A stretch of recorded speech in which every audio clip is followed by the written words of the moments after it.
Weather Service in Little Rock has issued a severe thunderstorm warning for southeastern Scott County in western Arkansas, northern Polk, P, O, L, K, County in western Arkansas, southwestern Yale County in central Arkansas, northwestern Montgomery County in western Arkansas, until 3:30 p.m.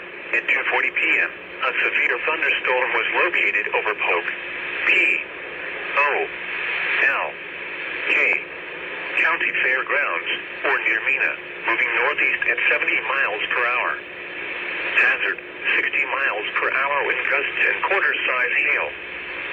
Source, radar indicated. Impact, hail damage to vehicles is expected. Expect wind damage to roofs, siding, and trees.